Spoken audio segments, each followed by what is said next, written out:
Assalamualaikum warahmatullahi wabarakatuh.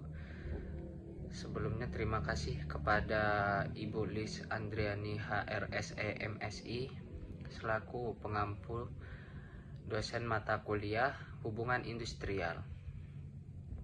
Di sini saya perkenalkan, nama saya Muhammad Najibullah Latif dan kawan-kawan saya Alvin Jatia, Pancahadi, Sultan Aznam dan Raffi. Di sini saya akan menjelaskan tentang materi pekerjaan hubungan kerja dan bidang hubungan industrial. Introduction. Yang pertama adalah pengenalannya, itu Industrial Relation atau IR, yang sering dianggap usang karena fokusnya pada serikat pekerja dan aksi mogok, sementara keduanya kini menurun. Nah, akibatnya ruang tersebut diisi oleh Human Resource Management atau HRM yang cenderung sempit dan melihat pekerja hanya sebagai sumber daya produksi. Padahal sejak awal, IR berfokus pada hubungan kerja secara luas dan multidisiplin, melibatkan sosiologi, politik, ekonomi, sejarah, dan hukum. Yang selanjutnya ada sentralitas kerja dalam masyarakat dan bisnis. Ada 4 alasan utama mengapa kerja itu penting. Yang pertama adalah dominan dalam hidup. Sebagian besar waktu kita itu dihabiskan untuk bekerja atau membentuk rutinitas hidup. Lalu yang kedua, sumber penghasilan. Kerja adalah sumber utama pendapatan untuk memenuhi kebutuhan dasar kita sehari-hari. Lalu yang ketiga, identitas dan status sosial. Dikarenakan pekerjaan itu memberi identitas diri dan menentukan status sosial, seperti saya guru, saya dosen, dan lain-lainnya. Dan yang terakhir, kritis bagi negara dan bisnis. Kerja itu penting bagi produktivitas bisnis dan stabilitas ekonomi negara.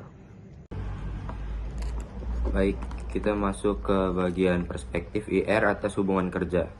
Jadi fokus utama IR itu adalah menekankan analisis pada hubungan kinerja atau employment relationship. Berbeda dari sosiologi, ekonomi, atau psikologi.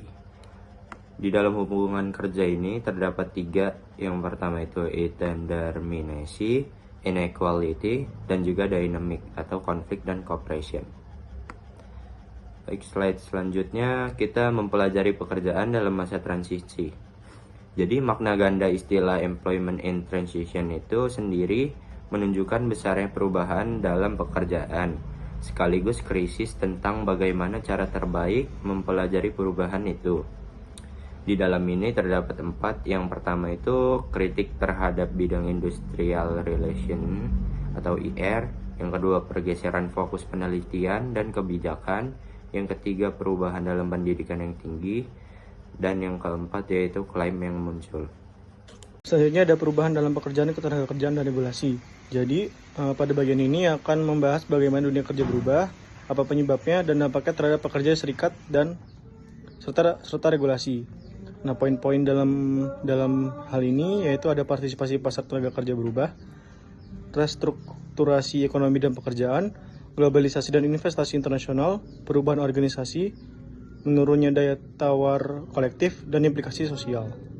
Selanjutnya ada ketahanan pendekatan hubungan industrial. Yang pertama, kebutuhan memperluas analisis IR, tantangan kebijakan utama, pasar tenaga kerja fleksibel, tidak setaraan dan kemiskinan kerja, peran serikat, dan perundingan kolektif. Yang terakhir yaitu implikasi untuk IR.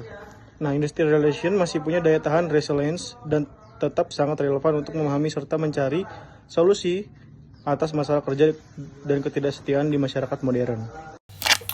Baik, di sini slide selanjutnya yaitu adalah video kasus, di mana video kasus ini membahas tentang employment, atau video ini adalah video employment Tribunal 2024, di mana dalam video ini terdapat sebuah organisasi yang bernama ST Philip Chambers yang sedang mensimulasikan perselisihan sidang employment, di mana pembahasannya ini terkait dengan pengajuan kasus oleh pekerja, pembelaan oleh pihak perusahaan, dan lain-lainnya. Nah, mengapa video ini relevan? Karena yang pertama itu menggambarkan konflik individual secara konkret, kemudian menyoroti pentingnya regulasi dan mekanisme formal, dan yang terakhir konteks modern dan multidisipliner. Nah, relevansi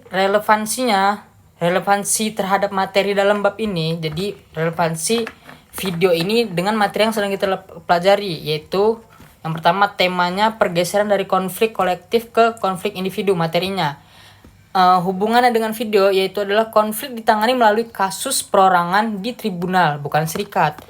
Kemudian pentingnya regulasi dan mekanisme formal. Hubungannya tribunal sebagai alat formal penyelesaian konflik pekerja, manajer atau manajemen. Kemudian terakhir, pendekatan industrial relationship yang inklusif dan kontekstual, mengilustrasikan pendekatan multidisipliner dan praktis untuk memahami konflik kerja.